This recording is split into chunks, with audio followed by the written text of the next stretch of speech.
Europe's borders are not where we think they are, and actually where they end up can often be a matter of life and death. So this map over here shows a simplified view of the northern half of Africa.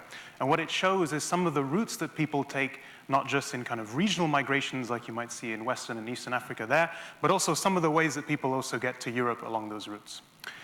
In the month of May 2016 alone, 72,000 people transited through the city of Agadez there in the middle of Niger.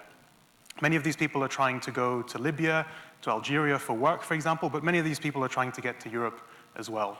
The trouble is that a lot of these people actually perish along the way, whether it's in the desert or in the Mediterranean Sea, where those red arrows are. Now, part of the response to this on the part of European states has been to try and increase controls in countries like Mauritania, Mali, Niger, Chad, Sudan, and others. This has involved things like budgetary support, joint patrols between different international polices, and political pressure as well. So what this might lead some to think is perhaps the European border is not actually being policed up there, but actually down here in the middle of the Sahara. This is a pretty tempting explanation, but it's also a relatively incomplete one. This idea that the European Union's borders are being externalized or outsourced into African states. And this throws up two particular walls that I'd like to talk about. The first one is a policy wall, right? So we have this idea on the part of policymakers in the European Union and elsewhere and in African countries that externalizing border control is an effective way of stopping people from moving. The second wall is an academic one, and actually many of our critiques in the social sciences around this have been, this is an externalization of the European border, and that's it. Both of these walls actually show a neglect for local realities, as well as the kind of political economy in countries like Niger around smuggling. So I'd like to propose that the way that we can get around these walls is by actually engaging deeply with local fieldwork. And so my research in Niger is focusing on not just the smugglers who might drive these trucks across the desert on a weekly basis, but also the people who try and stop them, the local security actors.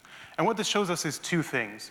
The first one is actually local security actors are not entirely in thrall to the European Union, right? Their agenda is not controlled by outside.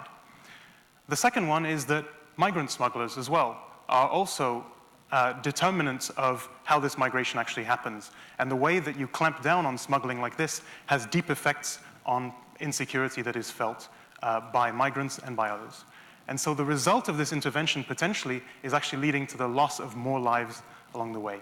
So what my research is trying to do is to actually show the building blocks in the local context that make interventions so potentially tenuous and actually potentially trying to save some lives along the way.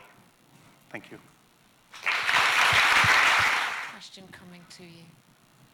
Are you dealing, if you're working in Niger, are you dealing there with national government or with the local areas? And I just wonder what kind of cooperation you're getting there, and will you get that same level of cooperation across 20 countries? Yeah. Well, in Niger, I've been working primarily with local government actors interviewing police, gendarmerie, and other security agencies. I've also been speaking with European Union officials and European Union member state security officials in the countries and sort of comparing their accounts of actually what's going on. In terms of cooperation, it's obviously very, very difficult to get access, but in the past I've done research in Mauritania and Senegal as well, and where there's a will, there's a way, and it's often very kind of, it's often by luck that you manage to actually get access and hear people's different accounts.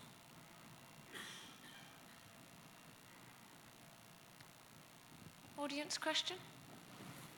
One at the back, please.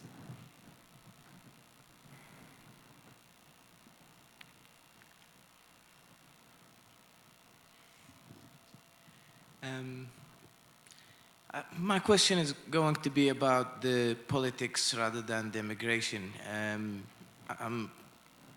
I don't know if you take into consideration the political changes that happened in the region in North Africa, if that had any great impact on the total immigration issue from Africa to Europe or... Yeah. Absolutely, yeah. So one of the biggest drivers of the change in migrant routes, so maybe 10 years ago, lots of people were actually following that route along the western coast of Africa through Morocco. Because of Spanish intervention, that's actually been completely closed down. And actually, you sort of add the sort of coincidence of the fact of 2011 intervention in Libya, getting rid of Muammar Gaddafi, has completely collapsed the Libyan government. So actually those things together, the kind of creation of a failed state in Libya, has actually resulted in a huge number of flows going through there. And so you see actually relatively strong governments in North Africa, like Algeria, Morocco, and Egypt, don't face these same kinds of problems that Libya does. I think, Phillipe, you have covered it all. Well done.